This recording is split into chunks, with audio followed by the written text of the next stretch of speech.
guys! Welcome to my vlog. Ngayon ay gagawa tayo ng gulaman para sa ating coffee jelly. Maglalagay tayo ng 2 kutsarang asukal dahil gusto nila ay matamis. Tapos maglagay tayo ng 1 kutsarang kape. Lang daw 1 kutsarang kape kaya dagdagan natin ng 1 pa. Tapos lagyan natin ng mainit na tubig para siya ay natunaw. Then shake mo lang. Guys, di ba sobrang tapang? Kaya kang ipaglaban nito.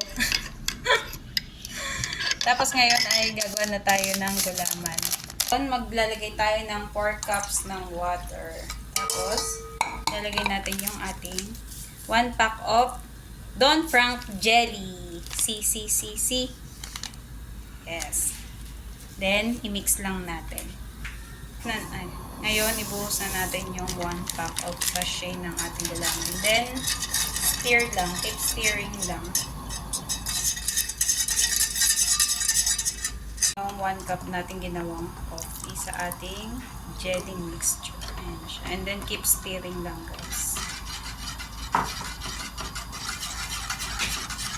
Then, antayin natin siyang mag-boil. Tapos, lagyan na natin siya sa ating 1, 2, 3. Antayin na natin siyang kumulo. Keep stirring lang ha. Pagkakulo niya, lagay na natin siya sa ating molder. Yan na guys, nag-boil na siya. Okay, then pwede na natin siyang patayin. Ililipat na natin siya sa ating molder.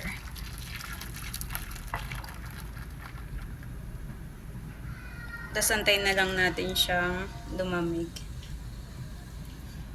Toppings natin.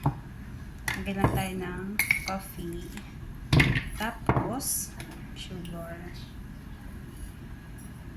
Same procedure lang guys. Tapos, lagay tayo ng hot water. Oops, enough.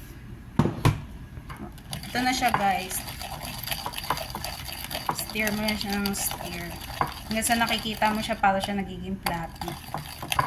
Ito yung gagamitin natin pang toppings doon sa ating Starbucks coffee. Ayan na siya guys. Ang ganda. Ang smooth. Ito na siya. Ito yung pang toppings natin later. Guys, gumagawa na kami ng aming pang Starbucks. Tapos, ayan na. Nagmix na kami ng kape na may sugar. Then, hahaluan namin ng fresh milk. At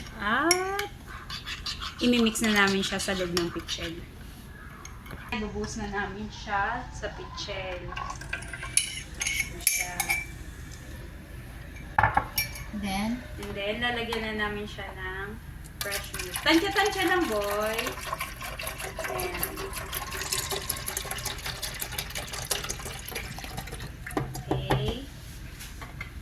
Medyo lagpas sa kalahati ng fresh milk yung nilagay namin. Kayo na lang ang magtansya kung gaano kadami yung titimplahin nyo. Para sa amin medyo lagpas siya ng kalahati. Siya ay matigas na. Then ikat na natin siya ng square.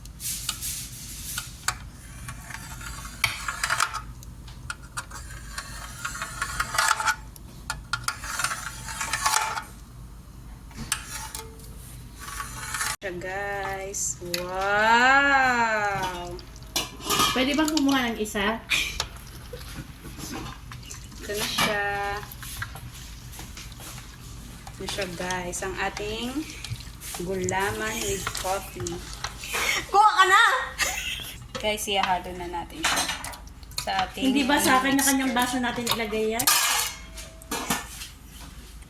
Cut! Guys! Siya guys, and then lalagyan na natin ng ating ice.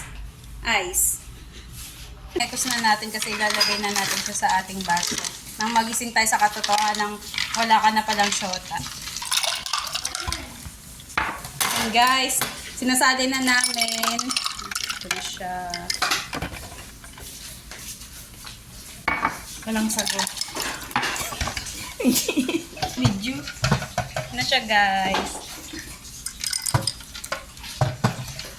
O yun guys, dagdagan natin. Wala daw sahog eh. Nakakaya doon sa nagre-reclam. Yan po, dinagdagan na namin siya.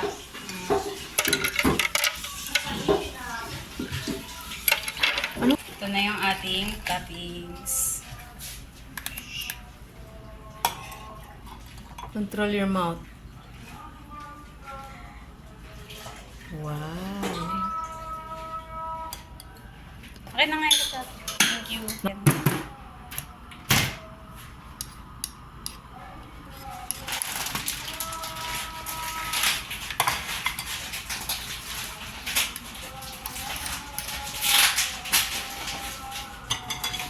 Ang ating finished product.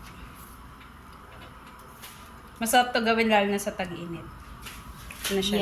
guys. Cheers. Cheers! Thank you for watching. Bye! Gosh, masarap pala talaga higupin ang malaking straw. May syempre. Ito na siya guys, oh. Ang puno-puno naman. Ang puno-puno naman. Ito na siya guys, oh. Yummy, yummy. Masarap. Parang kape. Yan na guys.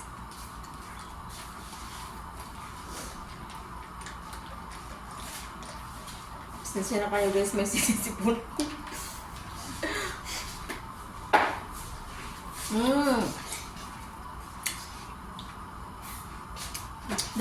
Dadaan ka lang. Hindi po ako yung tissue pa muna. Pag napakan kasi malaglag. Ayan, Pero enjoy. Ay, naka-ano naman tayo ha? Ano ba to? Naka-play tayo ha? Ayan guys, oh. Guys, oh, Starbucks. Upuan. Starbucks kami guys.